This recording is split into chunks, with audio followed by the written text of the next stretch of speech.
The Christmas Symphony by Everett Cole. Philadelphia, 1885.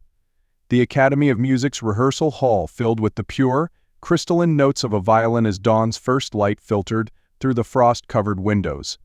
Emma Pierce stood alone on the stage, her eyes closed in concentration as she worked through a challenging passage of Tchaikovsky's Violin Concerto. Each note floated through the empty hall with precision and warmth, though Emma's furrowed brow suggested she wasn't quite satisfied. At 23, she had earned her position as the youngest violinist in the Philadelphia Orchestra through years of relentless dedication. While other young ladies attended social gatherings and pursued suitable marriages, Emma spent countless hours practicing, much to her mother's carefully concealed disappointment. But music was more than just a passion, it was her connection to her father's memory, a legacy she carried in every note she played. The sound of quiet applause broke her concentration. Emma's eyes flew open to find a solitary figure standing in the shadows of the theater seats. Her bow wavered slightly before she lowered it, squinting against the morning light. "Please, don't stop on my account," called a cultured voice with the slightest trace of a European accent. "Your interpretation was quite moving." As he stepped into the light, Emma recognized Nicholas Bennett, the orchestra's new conductor who had arrived from Vienna 2 months ago. He carried a reputation for musical brilliance paired with exacting standards that had already elevated the orchestra's performance. "Mr. Bennett," she said, straightening her posture, "I didn't realize anyone else would be here at this hour." "The early morning has always been my favorite time to work," he replied, climbing the stairs to the stage with his leather-bound conductor's score tucked under his arm. "The silence before the day begins helps me hear the music more clearly in my mind." He paused, studying her with keen gray eyes. "Though I must say, your practice has proved far more illuminating than my score study." Emma felt her cheeks warm at the compliment, but years of performing had taught her to maintain her composure. "The passage still needs refinement," she said, gesturing to her music stand. "The 16th notes in the development section have a unique fire to them," he interrupted gently. "Technical precision is important, yes, but what sets you apart is the spirit you bring to the music. Tell me, where did you study?" "Here in Philadelphia," Emma replied. "My father was my primary teacher until I was 16. After he passed, I continued with local instructors." Nicholas's expression shifted with interest. "Your father taught you? He must have been remarkable." "Jonathan Pierce," Emma said softly, running her hand along the smooth wood of her violin. "He was concertmaster here for 20 years. This was his instrument."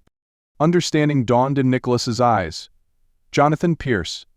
His recordings of the Brahms concerto are highly regarded in Vienna. I should have made the connection." He studied her with new appreciation. "You share his sensitivity to dynamics, though your interpretation is distinctly your own." Their conversation flowed naturally to techniques, interpretations, and the great composers. Emma found herself sharing thoughts about music she'd never voiced aloud, how certain passages of Beethoven brought tears to her eyes, how she sometimes heard symphonies in the patter of rain against windows. Nicholas listened intently, offering insights from his own musical journey through Europe's grand concert halls. "Would you consider performing a solo at the Christmas concert?" he asked suddenly. Emma's heart jumped, though she kept her voice steady. "Surely the program is already set." "Programs can be adjusted when something exceptional presents itself." His eyes held hers with quiet intensity. "I heard you practicing the Bach Chaconne last week. It would be perfect for the second half." Emma chose her words carefully. "That's quite an ambitious piece for a holiday concert." "Which is precisely why it should be played." Nicholas stepped closer, his expression earnest but professional. "Your talent deserves to be heard, Miss Pierce. Will you trust my judgment in this?" The next 3 weeks brought daily morning rehearsals.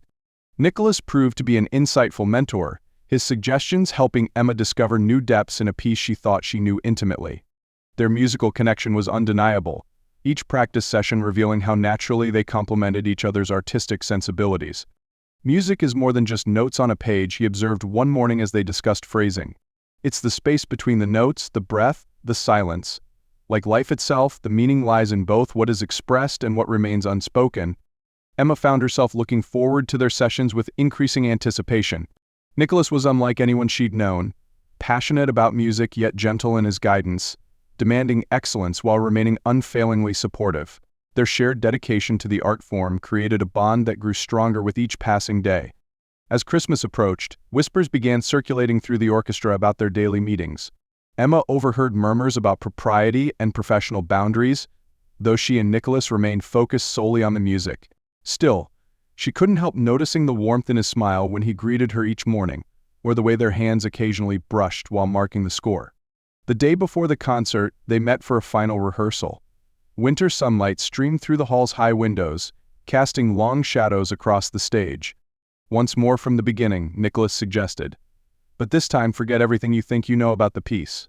Play it as if you're discovering it for the first time." Emma raised her violin and began to play. Something shifted in that moment. The music flowed through her with an intensity she'd never experienced before. When the final note faded, the silence in the hall felt alive with possibility. "Emma," Nicholas said softly, using her first name for the first time. "That was extraordinary." "I felt it too," she whispered, lowering her violin. He stepped closer, maintaining a respectful distance but speaking with quiet conviction. "These past weeks, working with you, I've never met anyone who understands music the way you do, who feels it so deeply. Nicholas, I know there are those who would consider it inappropriate, a conductor and his soloist. But music has always challenged convention, hasn't it? Like Bach writing a piece for solo violin that contains the complexity of an entire orchestra, like a woman becoming one of the finest violinists I've ever heard." Emma's heart quickened. "What are you saying?" "I'm saying that I would very much like to court you properly, after tomorrow's concert, of course." His eyes held hers with sincere warmth. "Your music has touched my heart, Emma Pierce, and I find myself hoping we might create harmony together in more than just performance." Emma felt tears well up in her eyes even as a smile curved her lips. "And if I said yes? Then we'll make music together for as long as you'll have me." He offered her his hand. "What do you say?" In answer, Emma lifted her violin once more and began to play, not Bach this time, but a sweet, simple Christmas carol. After a moment, Nicholas hummed along, his rich baritone blending perfectly with her violin. The Christmas concert was a triumph. Emma's performance of the Bach Chaconne moved the audience to tears, though few noticed that her eyes often found the conductor, or that his direction felt more like a dance between kindred spirits than mere musical guidance. Their courtship progressed with the same natural harmony as their musical partnership. They were married the following Christmas in the Academy of Music, with the entire orchestra performing at their wedding. Emma continued to play as soloist, her reputation growing alongside her husband's, and together they brought music to audiences across America and Europe. Years later, their grandchildren would ask to hear the story of how their grandparents found love through Bach in an empty concert hall one snowy Philadelphia winter. And every Christmas morning, before any presents were opened, Nicholas and Emma would take out their instruments, his baton, her violin, and make music together, remembering the harmony they had found in each other so many years ago. For they had discovered that love, like music, knows no boundaries. It flows where it will, turning simple melodies into songs of the heart and weaving two separate lives into a symphony of shared dreams.